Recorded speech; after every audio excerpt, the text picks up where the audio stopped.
IIS Bangalore attack Bharat के वैज्ञानिक निशाने पर थे और इस हमले के पीछे था एक नाम।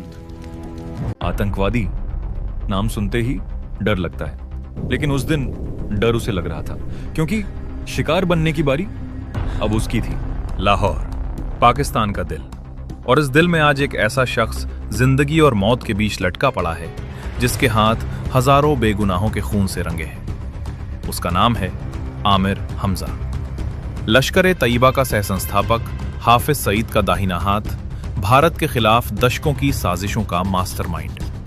16 अप्रैल 2026 लाहौर के हमदर्द चौक पर एक प्राइवेट न्यूज चैनल के दफ्तर के बाहर अचानक दो बंदूकधारी बाइक पर आए और ताबड़तोड़ गोलियां बरसा दी। गाड़ी में बैठा था आमिर हमजा, जो खुद दशकों से दूसरों की मौत का इंतजाम करता रहा था। आज मौत उसके दरवाजे पर दस्तक दे रही थी। गोलियां लगी, खून बहा, और जो शख्स कभी आतंक का खुदा समझता था खुद को, वो आज एक अस्पताल के बिस्तर पर जिंदगी की भीख मांग रहा है। हालत क्रिटिकल। लेकिन ये पहली बार नहीं। मई 2025 में भी इसी लाहौर में इसी आमिर हमजा पर गोली चली थी। तब उसके घर के बाहर, तब भी अज्ञात हमलावर, तब भी भाग निकले। पाकिस्तान सरकार ने चुप्पी साधी, सुरक्षा बढ़ाई और समझा शायद अब खतरा टल गया। लेकिन खतरा नहीं टला। खतरा तो बस अगले हमले का इंतजार कर रहा था। 1959, गुजरावाला, पंजाब, पाकिस्तान। यहां पैदा हुआ आमिर हमजा। अफगान जिहाद के दौर में लश्कर कमांडर ज़कीउर रहमान लखवी ने इसे भर्ती किया। 1985 में हाफिज सईद से मुलाकात करवाई गई और उसी मुलाकात से जन्म हुआ लश्कर-ए-तैयबा का, दुनिया के सबसे खतरनाक आतंकी संगठनों में से एक, जिसका खून भारत ने बार बार देखा।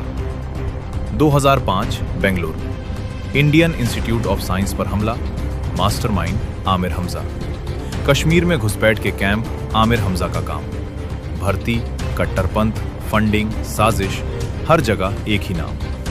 अमेरिका के ट्रेजरी डिपार्टमेंट ने इसे ग्लोबल टेररिस्ट घोषित किया। 2018 में जब दुनिया लश्कर पर शिकंजा कस रही थी, आमिर हमजा ने एक नया खेल खेला। लश्कर से अलग होने का नाटक किया और एक नया संगठन बनाया, जैश-ए-मंकफा। नया नाम, पुरानी नीयत। कश्मीर में आतंक जारी, बस मुखौटा बदल गया।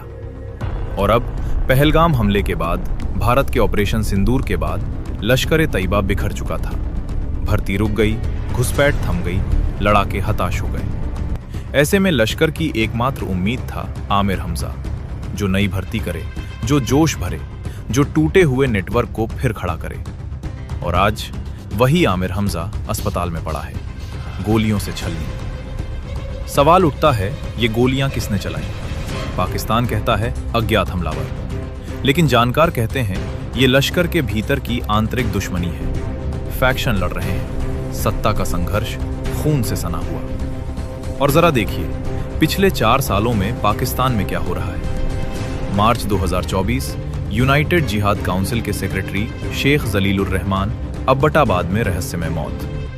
अक्टूबर 2023, पठानकोट हमले का मास्टरमाइंड शाहिद लतीफ सियालकोट में गोली से मारा गया। मार्च 2025, हाफिज सईद का भतीजा लश्कर कमांडर अबू कतल ज़हलम में गोली से ढेर। और अब आमिर हमजा।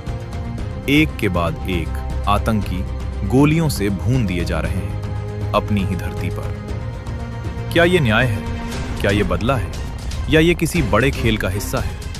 पाकिस्तान के पास जवाब नहीं, दुनिया देख रही है। लेकिन एक बात तय है, जो लोग दशकों तक दूसरों की जिंदगियां तबाह करते रहे, आज उनकी खुद की जिंदगी एक गोली की दूरी पर है।